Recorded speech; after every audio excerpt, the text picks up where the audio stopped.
De saber sobre patología dermatológica, debemos saber cómo cuidar la piel sana. Y la fotoprotección es una de las medidas más importantes a la hora de cuidar nuestra piel. Mi nombre es Manuel Eduardo Gaona, soy médico general de la Pontificia Universidad Javeriana sede Bogotá, graduado el 24 de enero del año 2020. Antes de hablar de fotoprotección, debemos hablar sobre la piel, entender conceptos básicos de fisiología y anatomía para poder entender cómo ésta nos va a proteger del sol. Dentro de las generalidades de la piel, tenemos que su papel central de funcionamiento es la protección del ADN. Para ello desempeña diferentes actividades a la hora de reparar lesiones, prevenir infecciones con la inmunidad innata y adaptativa. Cumple también un papel fundamental en la nutrición con todo lo relacionado con la síntesis de la vitamina D. Nos ayuda a comunicarnos con el ambiente, dado que tiene una gran cantidad de receptores, tanto químicos como mecánicos, que nos permiten recibir estímulos y dar respuestas a ellos.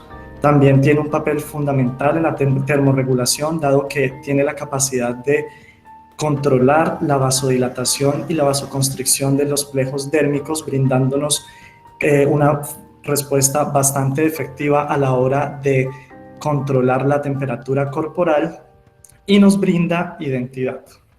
Las características físicas de la piel, se puede hablar de que en un adulto mayor tiene una superficie aproximada de 1.5 a 2 metros cuadrados, tiene un peso de 5 kilogramos, tiene diferentes tipos de coloración dependiendo del tamaño de los melanosomas y tiene un pH ácido que nos protege de infecciones. Ahora vamos a hablar sobre anatomía y fisiología de la piel para entender cómo ésta se encuentra constituida.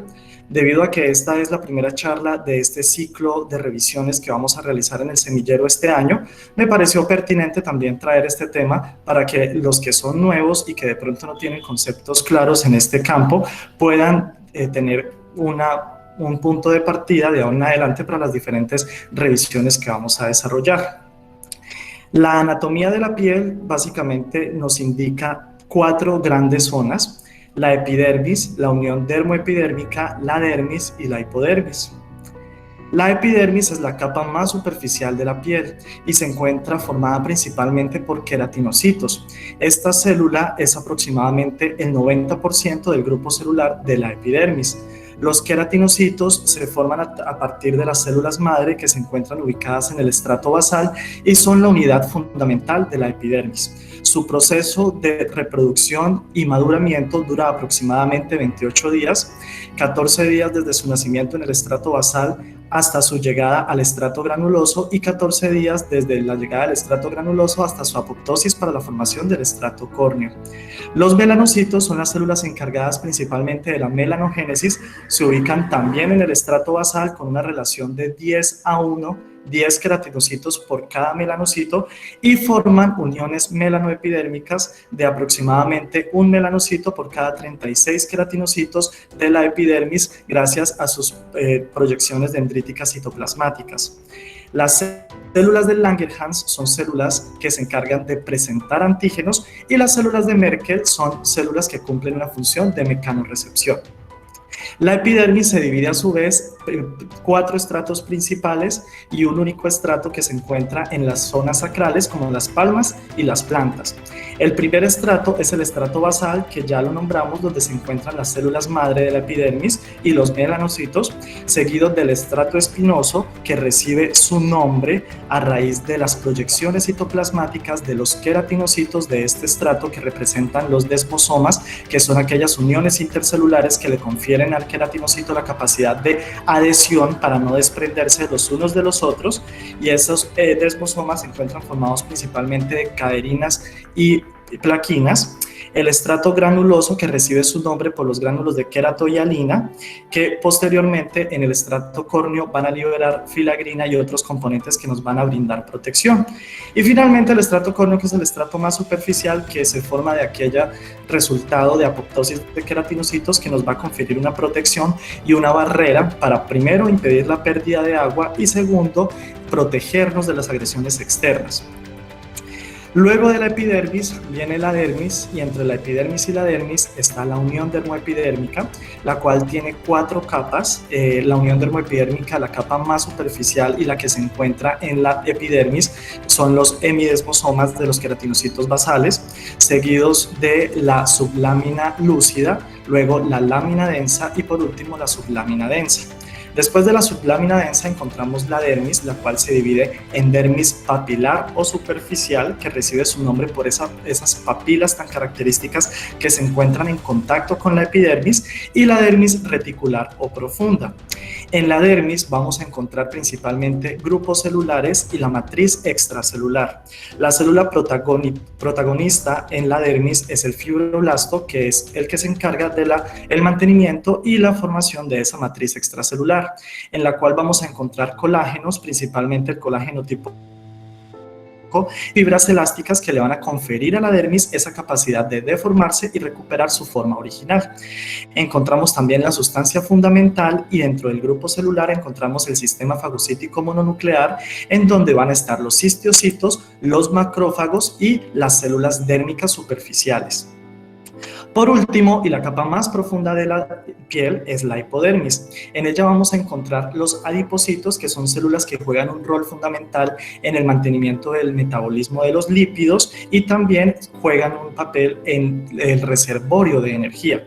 En la hipodermis encontramos nervios, encontramos vasos sanguíneos y vasos linfáticos, y los adipocitos se encuentran organizados a través de septos y lobulillos formados de tejido fibroso. Existen 2 tipos de grasa, la grasa parda y la grasa blanca. La grasa parda es aquella que tiene un mayor porcentaje de mitocondrias y que juega un papel fundamental en la formación y termorregulación de calor, que se encuentra principalmente en los neonatos, y en los adultos está en una menor proporción en el cuerpo, principalmente en la región interescapular. Ahora vamos a hablar sobre la biología de los melanocitos, porque para entender de fotoprotección debemos entender cómo funcionan los melanocitos. Los melanocitos son células que están derivadas de la cresta neural y tienen un organulo principal, el cual se denomina melanosoma. En este melanosoma podemos encontrar el proceso de la melanogénesis, que es la formación de melanina. La melanogénesis tiene una enzima que es la tirosinasa, la cual se encarga de formar de la dopamina, la hidroquinona dopamina, que es la materia prima para la formación de la melanina. Existen 2 tipos de melanina principalmente: la eumelanina, que es la melanina color marrón y negra, que se encuentra principalmente en los fototipos medios a oscuros, y la feomelanina, que es la melanina de los fototipos claros, color rojo y amarillo.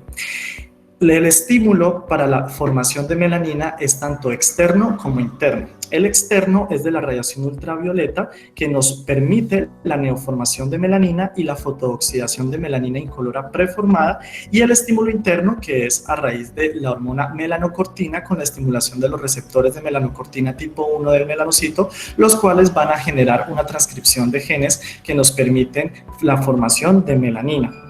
Ahora, ¿cómo la radiación ultravioleta va a tener un impacto en el melanocito para la formación de melanina? A través de las transcripciones del gen de la tiroquinasa, a través de un aumento del número y de la actividad de los receptores de melanocortina tipo 1, a través de la liberación de diacilglicerol y la activación de la vía del óxido nitroso, la producción de citoquinas proinflamatorias y, por último, el transporte de los melanosomas, que son aquellos vesículas en donde se encuentran almacenada la melanina después de pasar por el melanosoma, y que va a ser transportada a través de las proyecciones citoplasmáticas de los melanocitos a los queratinocitos gracias a la acción de la miosina 5 y de la fagocitosis activa cuando ya llega a la membrana del queratinocito. En esta foto de patología podemos observar al melanocito con una tinción de S100, que son las células que se ven más oscuras, principalmente en el estrato basal de la epidermis. Ahora vamos a hablar sobre la radiación solar para entender cómo esta va a impactar en nuestra piel. ¿Qué es la radiación solar? La radiación solar hace parte de la radiación electromagnética que se forma a partir del Sol. Esta se clasifica según las longitudes de ondas y van consecutivas desde los rayos gamma hasta las radiaciones electromagnéticas. La radiación solar es fundamental para los diferentes procesos de la vida aquí en la Tierra. En esta foto podemos observar un paisaje del río Magdalena en donde hay una gran cantidad de vegetación y donde las plantas reciben el sol para poder generar procesos de fotosíntesis. La radiación solar es fundamental para la vida y su nombre viene del dios Ra, que era el dios del sol de Egipto.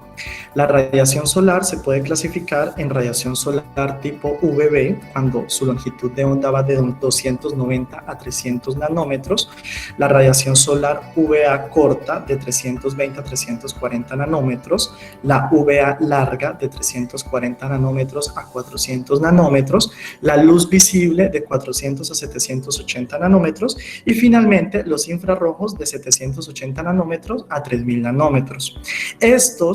Esta radiación que se encuentra agrupada a la izquierda de la diapositiva es la radiación solar que va a llegar a la Tierra.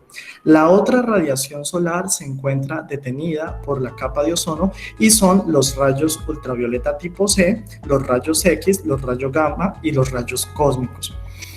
La radiación ultravioleta tipo B que llega a la superficie terrestre puede ser la radiación ultravioleta reflejada o la radiación ultravioleta directa. La radiación ultravioleta reflejada depende del material de la superficie terrestre, siendo la nieve el que tiene un mayor porcentaje de refracción, aproximadamente el 85%, seguido de la arena en un 17%, el agua en un 5% y el césped, como en esta foto, un 3%. Y los factores directos son aquellos que están relacionados con la estación. En nuestro hemisferio, en el mes de julio es cuando llega mayor radiación ultravioleta tipo B, las latitudes siendo mayor en el trópico, como aquí en la línea del Ecuador, la hora del día entre las 11 de la mañana y las 2 de la tarde es cuando más llega radiación ultravioleta tipo B, y la altitud siendo mayor la radiación ultravioleta tipo B a mayor altitud sobre el nivel del mar. O sea, entre más alta esté la ciudad o el lugar, más radiación ultravioleta tipo B vamos a recibir. Por el contrario, la radiación ultravioleta tipo A es constante desde la mañana hasta la noche. Ahora vamos a hablar de cómo nuestra piel reacciona frente a la radiación ultravioleta. Para entender esto, debemos saber que existe una clasificación que nos permite ver la adaptación y la tolerancia de la piel frente a los rayos ultravioleta. Esta clasificación es la clasificación de los fototipos que fue enlistada por Fitzpatrick. Tenemos el fototipo tipo 1 y 2, que son tonos de piel clara. El fototipo tipo 1, principalmente en las personas de pelo rojo, de pelo mono y de ojos claros, que tienen una muy poca tolerancia frente a la radiación ultravioleta y que se queman muy fácil. Luego vienen los tonos medios, que son el fototipo 3 y 4, que dependiendo de qué tanta cantidad de melanina produzcan, pueden ser personas que o se broncean fácilmente o se queman fácilmente, y eso nos va a permitir clasificarlo. Y finalmente los fototipos de piel oscura, que son los fototipos 5 y 6, que son los que tienen una mayor cantidad de eumelanina y por consiguiente una mejor protección frente a la radiación solar. Los efectos principales de la radiación solar en nuestra piel es la producción del bronceado, la formación de quemaduras solares, el cáncer, el fotoenvejecimiento y la inmunosupresión. Vamos a hablar de cada uno de ellos de una forma un poco más profunda. Entonces, aquí, según el tipo de radiación que llega a la superficie terrestre, podemos tener diferentes impactos y diferentes efectos. Entonces, la radiación ultravioleta tipo A es la encargada de la formación del eritema inmediato, de la pigmentación inmediata, del fotoenvejecimiento, que es como vulgarmente se llama la peca, la mancha y la arruga. Llega la radiación ultravioleta tipo A hasta la dermis profunda o la dermis reticular, y también juega un papel fundamental en la inmunosupresión. Se dice que la radiación ultravioleta tipo A es la radiación que llega aproximadamente en el 80% a la superficie terrestre, pero únicamente representa el 5% del impacto que tiene la piel frente a la radiación, siendo la radiación ultravioleta tipo B la que más impacto genera, debido a que genera un impacto aproximado del 20% y que es mucho más escasa al llegar, porque como hablábamos más adelante, dependiendo de diferentes factores, va a haber una menor cantidad de radiación ultravioleta tipo B. Esta es la la encargada de la formación de las quemaduras solares, de la melanogénesis tardía, de la carcinogénesis y llega hasta la dermis superficial o dermis papilar. También es la que se encarga y la que interviene en el metabolismo de la vitamina D, debido a que sus fotones son absorbidos por el séptimo anillo de la molécula que se denomina 7-dehidrocolesterol, que luego se forma el precolecalciferol, el cual es fundamental para la formación de vitamina D. Finalmente, la luz visible, que es el otro gran espectro de radiación ultravioleta que llega a la superficie terrestre, es el encargado de la degeneración macular asociada con la edad en los ojos, aumenta el estrés oxidativo y el estrés fisiológico, altera el ciclo circadiano, dificulta la reparación del ADN y genera una disbiosis, o sea, una alteración entre la flora bacteriana que es comensal, residente y patógena en nuestra piel.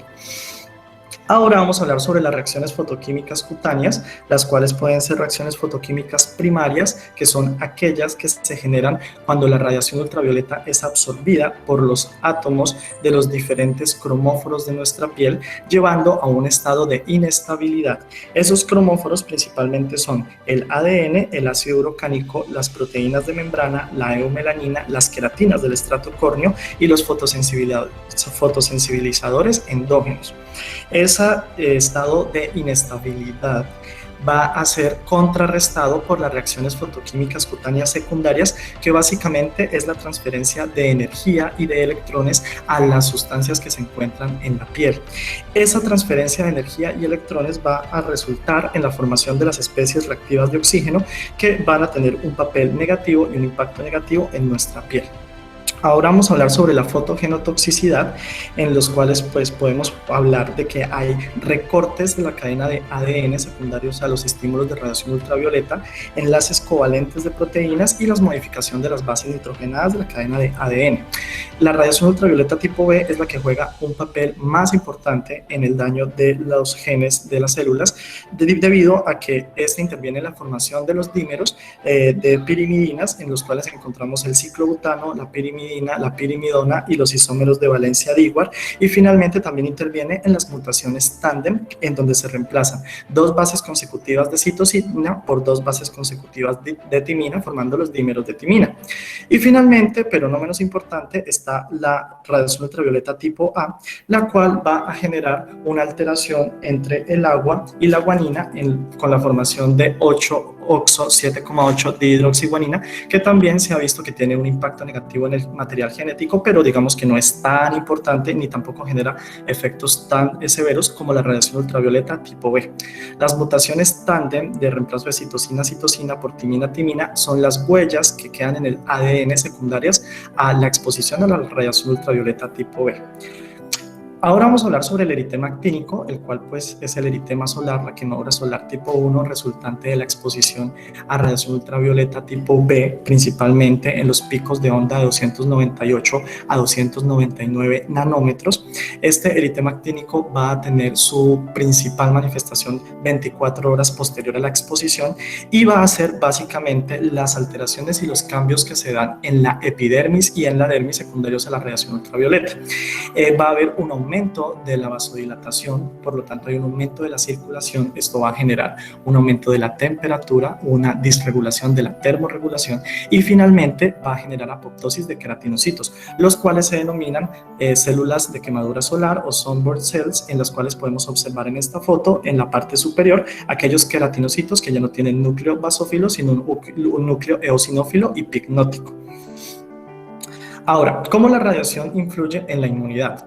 La radiación ultravioleta y la inmunidad, digamos que tienen unas relaciones directas e indirectas. Directas porque la radiación ultravioleta, tanto tipo A como tipo B, en las células de Langerhans, que son aquellas células presentadoras de antígeno en la epidermis, van a generar una disminución de su cantidad y modifican la capacidad de presentación antigénica.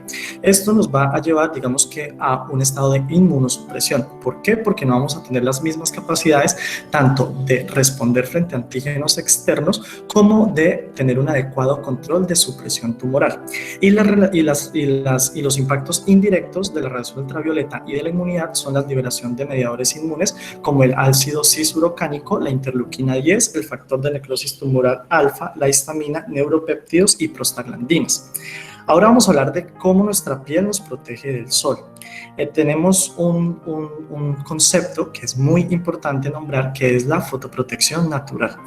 Nuestra piel nos protege del sol en primer lugar con las vellosidades. Nuestro pelo y nuestro vello nos protege del sol debido a que refleja la radiación ultravioleta. Eso, por ejemplo, lo podemos ver cuando comparamos el fotoenvejecimiento de un cuero cabelludo que tiene pelo versus un fotoenvejecimiento de un cuero cabelludo que tiene ausencia de pelo. También está la película hidrolipídica superficial, en la cual pues digamos que está junto al estrato córneo, que va a ayudar también a absorber y reflejar una gran parte de esa radiación ultravioleta. Está todo el sistema pigmentario, del cual ya hablamos, de la formación de melanina, que nos va a permitir proteger el ADN y absorber, gracias a la melanina, esa radiación ultravioleta para que no vaya a generar todos esos daños en el ADN. Y también tenemos el sistema de reparación del ADN, el cual principalmente consta de dos sistemas. El primero es aquel sistema de reparación del ADN de la transcripción activa y el sistema de reparación del ADN de la reparación global del ADN, del cual vamos a hablar un poco más adelante. También tenemos todo el sistema de antioxidantes endógenos, del cual también hablaremos más adelante, la vitamina D, que ya la nombramos, y los infrarrojos, que nos van a permitir tener un control y una mejora en la actividad inmune de nuestra piel. Ahora, ¿qué es la fotoprotección? Ahora sí vamos a hablar sobre el tema de la charla, la fotoprotección. Es el conjunto de medios naturales y artificiales que se oponen a los efectos indeseables del sol. Entonces, tenemos fotoprotección natural, de la cual ya hablamos, fotoprotección interna y fotoprotección externa. La fotoprotección interna son aquellos metabolitos endógenos que nos van a permitir protegernos de los impactos de la radiación ultravioleta. Entonces están los carotenoides, los cuales en algunas oportunidades se han utilizado con la administración de tabletas de betacaroteno para generar una protección frente a la radiación ultravioleta. La talidomida, la cual por ejemplo se utiliza en patologías como el prurigo actínico para disminuir el impacto de la radiación ultravioleta y la progresión de la enfermedad. El ácido paraminobenzoico, que también tiene un papel fundamental a nivel sistémico. Digamos que es uno de los principales filtros solares que se hablan y fue el principal filtro solar que se patentó en el año 1942, pero también se utiliza de forma sistémica para la fotoprotección. Y también tenemos los antipalúdicos de síntesis como la cloroquina y la hidroxicloroquina, los cuales se van a unir al material genético y al ADN, permitiendo brindar una especie de protección al disminuir la estabilización de las membranas lisosomales, o sea, no va a generar que las membranas de los queratinocitos se vean afectadas por la radiación ultravioleta, van a inhibir la síntesis de prostaglandinas proinflamatorias que van a magnificar el daño cuando nos exponemos a la radiación solar, y por último disminuye la quimiotaxis de macrófagos. Y por último, la fotoprotección dietética o antirradical, que básicamente tenemos estos cuatro componentes que en la actualidad se utilizan como suplementos orales para la fotoprotección. El primero es el alfa-melanotide, el cual va a mejorar y a estimular la síntesis de eumelanina y se utiliza en enfermedades como la protoporfiria eritropoyética y la urticaria solar. La nicotinamida es un componente que nos va a permitir inhibir el trifosfato adenosina y por consiguiente mejorar la reparación del ADN. El extracto de Polypodium leucotomus, que es un helecho de los Andes, el cual es un antioxidante y antiinflamatorio, interviene en la inhibición de la ciclooxigenasa 2, interviene en la disminución de la formación de los dímeros de pirimidina y por consiguiente también nos protege de las mutaciones del gen P53. Y por último, los flavonoides o los extractos de té verde, que también han tenido, digamos que una evidencia y en varios estudios han permitido identificar alguna fotoprotección si se consumen de forma regular. Ahora vamos a hablar de la fotoprotección externa, que es aquel conjunto de productos que vamos a utilizar en la superficie de la piel para disipar o reflejar los rayos ultravioleta. La fotoprotección externa se divide en dos grandes grupos, los filtros y las pantallas. Los filtros también se denominan filtros químicos o filtros orgánicos. Estos son cromóforos que van a absorber y disipar la radiación ultravioleta. Pueden ser tanto de espectro estrecho como de espectro ancho.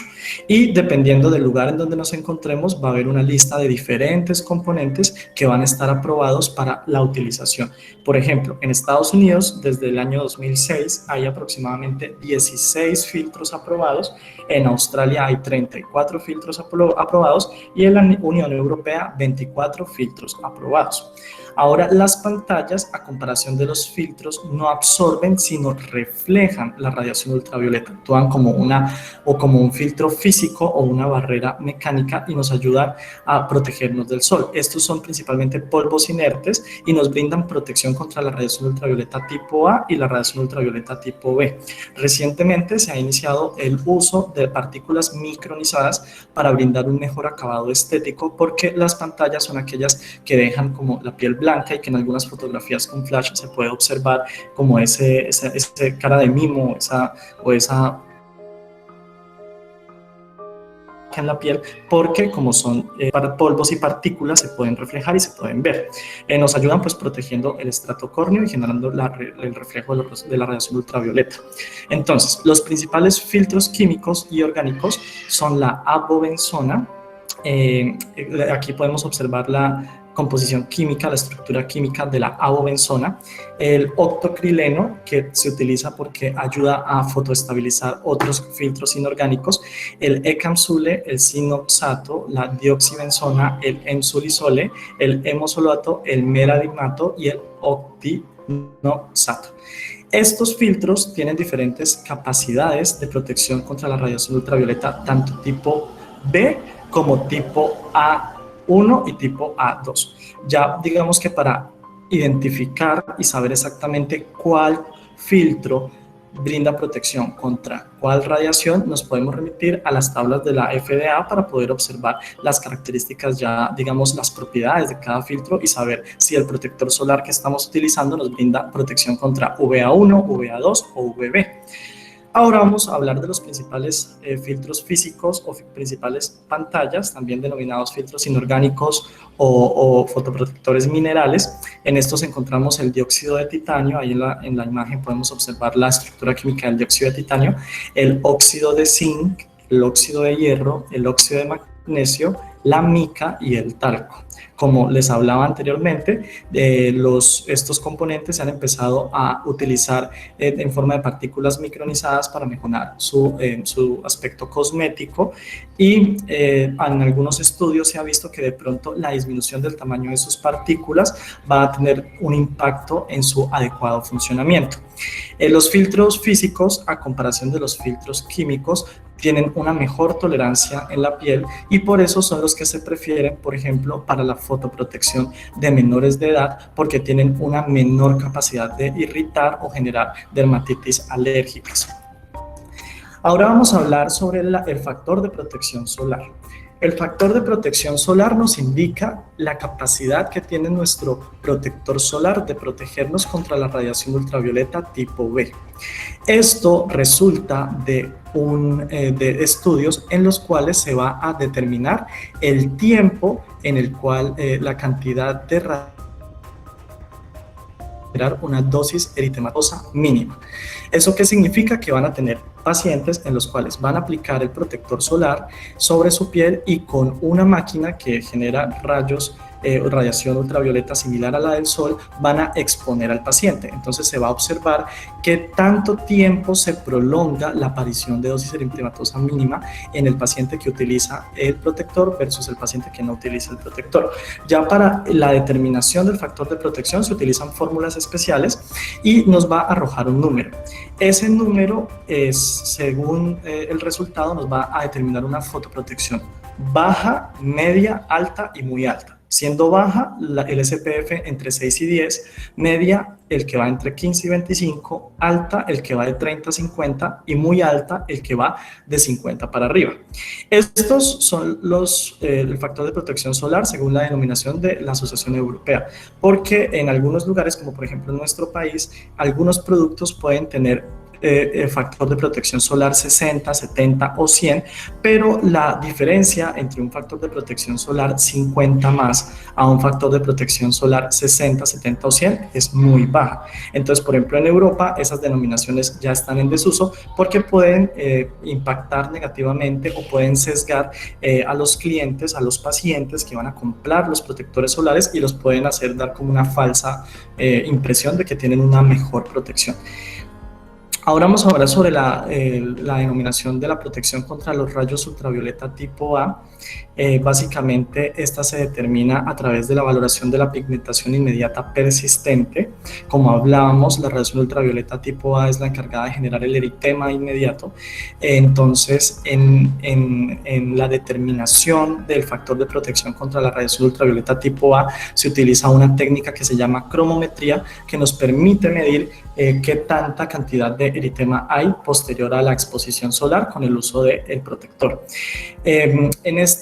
Digamos que en estos apartados se tienen que hablar sobre las longitudes de onda crítica, como hablábamos de la radiación ultravioleta tipo A de 298 a 299 nanómetros y la onda crítica de la radiación ultravioleta tipo A de 360 nanómetros.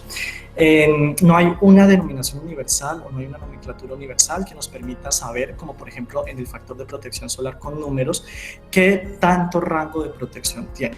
Pero se comenta que lo ideal es que brinde una protección al menos de 1/3 del SPF, o sea, 1/3 de la protección contra radiación ultravioleta tipo B. En algunos productos se puede observar como cruces, siendo 4 cruces la protección más alta, 2 cruces una radiación media y una cruz una radiación baja, o también se puede identificar como si fuera un número encerrado en un círculo al lado del factor de protección. Entonces, cuando vamos a elegir un protector solar, debemos ver estos 5 factores a la hora de tomar una decisión de comprar o de adquirir un protector solar. Entonces, hablamos del factor de protección solar, que es ese factor que nos va a proteger contra la radiación ultravioleta tipo B. Vamos a hablar del PA o la protección contra radiación ultravioleta tipo A. Vamos a hablar de fotoestabilidad, que es esa capacidad que tienen los componentes de nuestro protector solar de no degradarse al entrar en contacto con la radiación, porque la gran mayoría de filtros químicos, por ejemplo, pierden su capacidad y su función de protección a medida que pasa el tiempo y que se exponen al sol. Y esta fotodegradación va a hacer primero un impacto negativo en la piel porque no van a brindar la misma protección en los 5 primeros minutos de aplicación versus los 4 horas después de aplicación, y también porque en ese proceso de fotodegradación pueden generarse especies reactivas de oxígeno y pueden generarse de pronto algunos excipientes que pueden impactar negativamente en nuestra piel, generando reacciones fotoalérgicas.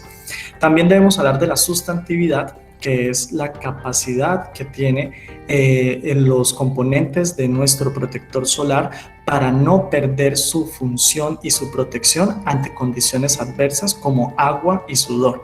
Esa sustantividad se puede identificar como resistencia al agua y al sudor. Hay algunos que tienen una alta resistencia al agua y al sudor de 80 minutos y otros que tienen una resistencia al agua y al sudor de 40 minutos. Y ya por último, debemos también evaluar la textura de nuestro protector solar. La gran mayoría de protectores solares vienen en emulsiones, los cuales pueden encontrarse con vehículos de cremas, geles o lociones. Pero las emulsiones vienen de base de agua, aceite o base de aceite, agua. Cosméticamente, la base de agua-aceite es la que tiene un mejor resultado porque es menos comedogénica y porque tiene, digamos que un acabado estético mate, un toque seco, lo que normalmente vemos en los protectores solares como toque seco, que es mucho más aceptable que la base que es aceite-agua, en la cual es mucho más oleosa y digamos que en algunos pacientes, por ejemplo, que tengan predisposición para tener acné, va a generar comedones, formación de comedones y formación de pápulas y pústulas. Entonces, digamos que esto es algo muy importante a la hora de prescribir un protector solar. Los protectores solares que tienen una base de aceite agua, o sea, los que son oleosos, se dice que pueden tener una mejor protección frente a los que son agua aceite. Ahora, los antioxidantes son sustancias que nos van a permitir disminuir la cantidad de radicales libres que hay en nuestra piel secundarios a todos los procesos, reacciones fotoquímicas primarias y secundarias. Esos antioxidantes nos van a inhibir la peroxidación lipídica, van a disminuir las especies reactivas de oxígeno y nos van a disminuir la expresión de metaloproteinasas, que son esas enzimas que nos van a degradar esa matriz extracelular y ese colágeno que encontramos en la dermis. Los antioxidantes pueden ser adicionados a los protectores solares y entre los principales antioxidantes encontramos la vitamina C, la vitamina E, el selenio, el resveratrol, los polifenoles, la quercetina, el aloe vera, el ácido ferúlico y hasta el extracto de algas marinas. Por eso es recomendable que si vamos a adquirir un protector solar, veamos que al menos tenga como mínimo 2 antioxidantes para que nos pueda brindar como una protección más integral. Ahora vamos a hablar sobre el uso racional de los protectores solares. Debemos primero educar a nuestros pacientes sobre la importancia de la fotoprotección. Tenemos que identificar las necesidades de cada uno de nuestros pacientes y también tenemos que evaluar de forma muy juiciosa las patologías que tiene la piel de nuestros pacientes. Por ejemplo, si tenemos pacientes que tengan acné o pacientes que tengan dermatitis atópica, que tengan psoriasis, que tengan, por ejemplo, un fotodaño crónico muy significativo, pacientes que tengan múltiples queratosis actínicas o pacientes que tengan un gran número de lesiones névicas, que tengan, digamos que, necesidades específicas a la hora de prescribir un protector solar. También debemos evaluar las actividades a las cuales se dedica nuestro paciente. Si es una persona que labora principalmente en oficina, que recibe luz visible todo el día, emitida de lámparas de luz artificial, o si por el contrario es un jugador de fútbol o alguien que se dedica al trabajo en campo abierto o a un nadador o alguien que está en contacto con agua todo el tiempo. Eso nos va a ayudar a orientar cuál va a ser el mejor protector solar que debemos prescribir, al igual que las preferencias de nuestros pacientes, saber qué le gusta a mi paciente, si le gusta una textura líquida, si le gusta algo en crema, si le gusta algo, por ejemplo, que sea resistente al agua porque hace mucha actividad externa o mucha actividad física o que va mucho al gimnasio. Eso nos va también, digamos, que ayudar a identificar cuál va a ser el mejor. Y por último, la textura, para saber los pacientes que prefieren protectores solares, que tengan actividades más hidratantes o los que prefieren los que son matificantes o los que son toque seco. También es importante evaluar los costos del protector solar, saber si nuestros pacientes están en las capacidades de adquirirlo, porque como se dice comúnmente, pues los protectores solares deberían ser buenos, deberían ser bonitos y deberían ser también baratos, deberían ser accesibles a la gran mayoría de pacientes. Ahora, ¿por qué es importante fotoprotegerlos? Para eso debemos entender cómo envejece nuestra piel. Nuestra piel sufre un proceso de envejecimiento que tiene dos grandes componentes. El envejecimiento intrínseco, que es aquel relacionado con el acortamiento de los telómeros, que es propio pues, del paso de los años y de los múltiples procesos de mitosis que se dan en las células madre del estrato basal de la piel, que van a tener esas mutaciones y alteraciones genéticas que se dan con ese proceso repetitivo de reproducción. Y un envejecimiento extrínseco, que es el fotoenvejecimiento, que es el fotoinducido, el cual va a generar esa helioderma o dermatoheliosis, que son los cambios que se ven en la piel secundarios a la radiación ultravioleta tipo A y tipo B, porque se da esa formación de radicales libres, esa formación de metaloproteinasas y que también van a impactar negativamente en nuestro material genético, formando mutaciones. En esta foto podemos identificar, por ejemplo, el miembro superior derecho de una paciente en la cual se ven una gran cantidad de los cambios semiológicos secundarios a la exposición solar crónica sin ningún tipo de protección, en donde podemos observar múltiples léntigos solares, al tacto muy seguramente tendrá más de una queratosis actínica, esas alteraciones, esos cambios en la superficie cutánea con esa formación de placas serias, con esa pérdida de elasticidad, formación de rítides, que es como todo lo que engloba el fotoenvejecimiento. También es importante fotoprotegernos porque nos va a ayudar contra la inmunosupresión. Como hablábamos ya al principio de la charla, pues la radiación ultravioleta va a generar una alteración tanto en las células de Langerhans como en las células presentadoras de antígeno dérmicas. Eso va a generar procesos de tolerancia cutánea y de generación tumoral, porque los sistemas que se están encargados de protegernos tanto de agresores externos como de posibles tumores en nuestra piel, pues van a verse afectados y también que se va a ver como esa reproducción o esa formación de neoplasias cuando un paciente no se fotoprotege, que es claro, por ejemplo, cuando vemos un mayor número de queratosis actínicas en zonas fotoexpuestas o un mayor número de carcinomas vasocelulares en zonas fotoexpuestas. Aquí, pues, como hablábamos anteriormente, la protección que nos da contra el cáncer, primero porque nos va a ayudar a impedir la formación de los dímeros de timina, de esas mutaciones de tándem que van a generar esa formación de dímeros de timina que van a dañar el material genético y van a aumentar el riesgo de carcinogénesis, y porque algunos protectores solares también nos previenen la formación de queratosis actínicas, que son las lesiones premalignas del carcinoma escamocelular. La fotoprotección también nos protege contra las fotodermatosis. Como hablábamos antes, en una gran cantidad de patologías de fotodermatosis se han utilizado diferentes elementos de fotoprotección, tanto oral como externa, para ayudar a controlar la severidad y la progresión de las enfermedades. Esto se ve, por ejemplo, en el eritema estival benigno o lucitis estival benigna, en la urticaria solar con el uso del alfa-melanotide, en la erupción polimorfa lumínica benigna y en el xeroderma pigmentoso. También porque hay algunos fotoprotectores que nos van a ayudar a reparar el ADN, como por ejemplo aquellos que traen componentes como lo son la endonucleasa, la fotoliasa y la interleuquina 12. Entonces, la endonucleasa es, o también denominada dimericina, que es la endonucleasa 5 del fago 4, es una glucosilasa bacteriana que nos va a ayudar a disminuir la cantidad de dímeros de ciclobutano y que va a estimular las primeras etapas de reparación del ADN. También nos va a ayudar a disminuir el factor de necrosis tumoral y disminuir la interleuquina 10.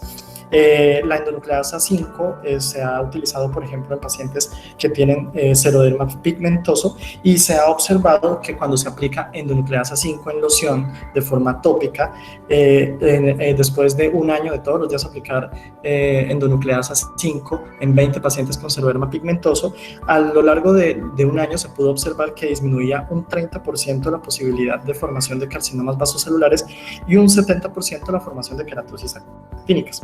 También tenemos las fotoliasas, que son básicamente sustancias que nos ayudan a reparar los diferentes daños que hay en el material genético. La principal es la fotoliasa divisora de los dímeros de pirimidina, que en primer lugar nos va a ayudar a disminuir el eritema solar posterior a la exposición solar. También nos va a ayudar, pues, a disminuir la formación de los dímeros en la epidermis, y por consiguiente también nos va a disminuir la apoptosis celular, esa formación de sunburn cells o de queratinocitos que se dan después de la exposición solar. Las fotoliasas en muchos protectores solares se adicionan en forma de liposomas para que ayuden a penetrar hasta la parte más profunda de la epidermis, para ayudar como a tratar de reparar el daño. Entonces, por ejemplo, son los protectores solares que debemos prescribir en los pacientes que tienen un fotodaño crónico muy severo, en aquellos que tienen un gran número de queratosis actínicas, y pues en el mercado hay una gran cantidad de opciones que se pueden elegir. Y también tenemos la interleuquina 12, que es una citoquina que nos ayuda a inhibir tanto la apoptosis de los queratinocitos como la inmunosupresión, de la cual ya se ha hablado bastante aquí en esta charla. También tenemos fotoprotección y melanogénesis. Entonces están los oligonucleótidos, que básicamente son elementos que nos ayudan a estimular una adecuada melanogénesis. Ya sabemos que la eumelanina es aquella que nos va a proteger de la radiación solar y que va a proteger a nuestras células de la radiación solar, porque es la que va a absorber esos fotones. Nos ayuda a reparar el ADN y nos ayuda también a activar la acción de la proteína P53, y también nos va a ayudar a que se forme más eumelanina que feomelanina. Ya como hablamos al principio, la feomelanina no nos brinda tanta protección como la eumelanina. También tenemos la melanocortina, que también es la que se encarga de generar un estímulo endógeno para la melanogénesis y nos va a estimular la síntesis de eumelanina y también nos va a disminuir la inflamación secundaria a la exposición solar. Y por último, los derivados de la vitamina A, que también nos van a ayudar en la fotoprotección, y los inhibidores de la ciclooxigenasa 2, los cuales digamos que en estudios recientes se ha observado que los inhibidores de la ciclooxigenasa 2 juegan un papel fundamental aumentando la apoptosis de células que ya tienen como daño o que ya tienen mutaciones. Entonces como que nos va a ayudar a eliminar aquellas queratinocitos que ya tienen algún tipo de alteración y que pueden representar un riesgo en la formación de tumores, pero ya digamos que hace falta muchos estudios para determinar si efectivamente los inhibidores de la ciclooxigenasa 2 juegan un rol en la fotoprotección. ¿Cuáles son los efectos secundarios de los protectores solares? Entonces, hay, por ejemplo, irritación y alergias que son más relacionadas a los excipientes que al protector solar como tal. O sea, no se asocian tanto a los filtros y a las pantallas, sino a todos los componentes que van acompañando a los filtros y pantallas en la formulación del protector solar. Para ello, pues debemos también hacer, por ejemplo, al momento de prescribir un protector solar, una adecuada anamnesis para identificar si alguno de nuestros pacientes ha presentado algún tipo de reacción fotoalérgica o fototóxica después de haber utilizado un protector solar anteriormente. Se ha dicho también que es posible un déficit de vitamina D secundario al uso del protector solar. Sin embargo, esto está muy debatido en la actualidad y aún no hay evidencia científica que pueda sostener esta afirmación. Y por último, la absorción cutánea y fotoquímica de algunos filtros solares y algunas pantallas solares, como la oxibenzona, el ácido paraminobenzoico y el óxido de titanio. Sin embargo, se ha visto que para poder que pasen de la piel a la circulación y tengan un impacto sistémico, tienen que darse exposiciones muy prolongadas de años inclusive y en una gran cantidad de producto para poder generar un impacto negativo. Algunos filtros químicos se han visto también relacionados con actividades estrogénicas y con alteraciones hormonales, pero digamos que tampoco es tan significativo. O sea, en conclusión, decimos que los principales efectos secundarios no son tan severos, y si hacemos una balanza de las cosas buenas versus las cosas malas, pues básicamente la fotoprotección es algo que debemos incentivar y que debemos educar a nuestros pacientes. También existe la fotoprotección indumentaria dentro de la fotoprotección externa, y básicamente es el uso de diferentes prendas o implementos que nos ayudan a protegernos del sol. Estos se encuentran clasificados por el factor de protección anti-UV y, por ejemplo, el que siempre se dice y el que siempre se recomienda, el sombrero de ala ancha, el cual debe ser de un ala mayor a 7.5 centímetros para poder proteger el rostro, el escote, la nuca y las orejas, y las gafas de sol, las cuales también al momento de adquirir una gafa de sol tenemos que estar seguros que el lente tiene un adecuado filtro de protección ultravioleta, porque o si no, lo que va a pasar es que como tenemos un lente oscuro, nuestra pupila se va a dilatar, va a aumentar la cantidad de radiación ultravioleta tipo A y nos va a generar un daño en la retina. Este factor de protección antiultravioleta de la ropa se va a dar básicamente según la naturaleza de las fibras, siendo el poliéster mejor fotoprotector que el algodón y el lino. El color de la prenda también juega un papel importante, porque las prendas oscuras fotoprotegen mejor que las prendas claras. Según la técnica de confección y el punto, aquellas que son con un punto mucho más tupido o que son mucho más densos van a generar una mejor fotoprotección que aquellas que tienen un tejido más laxo. La humedad, cuando uno moja una prenda, disminuye su capacidad de fotoprotección, la porosidad igual, y la elasticidad, cuando uno, por ejemplo, también lava una prenda, va perdiendo su capacidad de fotoprotección. Y por último, la exposición de la prenda frente a la radiación ultravioleta. Todos estos factores son los que se evalúan para poder brindar un factor de protección antiultravioleta frente a algo. Entonces, frente a ya sea una camisa, una sombrilla o ropa en general, que es como lo que más se utiliza. Ahora, para cerrar esta charla, vamos a hablar de cómo debemos enseñar fotoprotección. Nosotros, como la mayoría, como médicos generales, como rurales o residentes de dermatología, cómo debemos enseñar fotoprotección a nuestros pacientes. Entonces, nuestra población objetivo principalmente deben ser los niños y adolescentes, que son aquella población que no ha recibido gran cantidad de sol a lo largo de su vida, y en la cual se puede prevenir los efectos indeseables del sol. Entonces, creación, ojalá, de zonas de sombra en los colegios, en los parques o en las zonas de espacio público, para que las personas puedan, pues, acudir a la sombra en las horas, por ejemplo, de las 11 de la mañana a las 2 de la tarde, que es cuando hay una mayor cantidad de radiación ultravioleta. También el uso de las tecnologías de información y comunicación para poder identificar, por ejemplo, según el lugar en donde esté y la hora en donde esté, qué porcentaje de radiación hay. Limitar la exposición solar, entonces incentivar el juego, las actividades que sean externas a la casa, pero en horarios que sean sanos, y evitar la exposición al mediodía. Y el uso racional de los protectores solares, como hablábamos antes. ¿Por qué es importante los niños y los adolescentes? Básicamente porque ellos tienen una menor concentración de melanina, porque tienen una piel más delgada y por consiguiente un estrato córneo más delgado que no los va a proteger igual que un adulto, y porque ellos tienen una mayor cantidad de células basales, de queratinocitos basales madre, que no han sufrido ningún tipo de mutación ni alteración, y que son esas células que, si no protegemos, pues van a resultar en formación de tumores más adelante. Las recomendaciones generales a la hora de hablar del uso del protector solar es, en primera medida, enseñar que la insolación y el bronceo es igual a peligro. Broncearse e insolarse es igual a peligro, genera cambios muy negativos a la hora de la piel, ya los enumeramos a lo largo de esta presentación. Entonces debemos educar que no se debe insolar, no se debe usar cámaras de bronceador, ni tampoco se debe broncear de forma natural. Debemos recomendar la protección física, el uso de prendas de vestir, de sombreros, de gafas.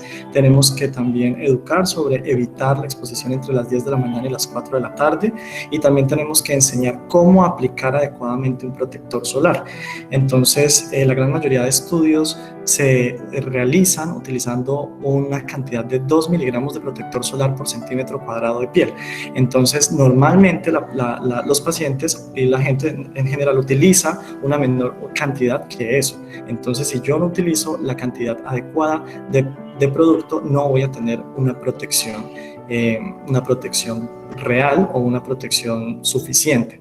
También debemos enseñar cómo aplicar el protector solar. Entonces, debemos utilizarlo en todas las zonas de la piel que sean fotoexpuestas, no únicamente en el rostro. Entonces, debemos aplicarlo en el rostro, en el cuello, en la nuca, en la B del escote, en las orejas, en el dorso de las manos o el dorso de las extremidades superiores si no utilizamos camisa manga larga, y si utilizamos, por ejemplo, sandalias o zapato escotado, también debemos utilizarlo sobre el dorso de nuestros pies y los dedos de nuestros pies. Tenemos también que enseñar cuál es el mejor momento para aplicar el protector solar. Idealmente tiene que ser de 15 a 30 minutos antes de salir al sol, y tenemos que también enseñar cuándo reaplicar el protector solar. Entonces, debemos regularmente aplicarlo cada 4 o 5 horas, porque, como hablábamos, a medida que pasa el tiempo se van fotodegradando los componentes de los protectores solares, entonces siempre se debe reaplicar, o en su defecto, cuando estamos en actividades al aire libre, en la playa o en el mar o en la piscina, tenemos que reaplicarlo mucho más seguido, cada hora, cada 2 horas. Tenemos ya finalmente que educar sobre el buen uso del sol, y es que si yo utilizo un protector solar no es para poderme asolear más, ¿sí? Porque de pronto existe la falsa seguridad de que, como yo ya estoy utilizando mi protector solar, entonces puedo salir a piscina a la mediodía, y esto no es así. Debemos siempre educar a los pacientes sobre el adecuado uso del sol, y no es que debe limitarse al máximo la exposición solar, sino que debe exponerse al sol en aquellos horarios en donde el porcentaje de radiación ultravioleta es menor, en las horas en donde hay, digamos, que un menor impacto de los rayos ultravioletas sobre la superficie terrestre, y digamos que también que debemos limitar el tiempo a la hora de que, por ejemplo, vamos a ejercer algún tipo de deporte o actividad física, prefiriendo los horarios de la mañana y de la tarde a los horarios del mediodía. Muchas gracias por el tiempo, muchas gracias por asistir. Toda la bibliografía está en cada una de las diapositivas. Espero que haya sido de su agrado esta presentación, y que sea la primera de este ciclo para poder aprender todos de aspectos importantes de dermatología para médicos generales.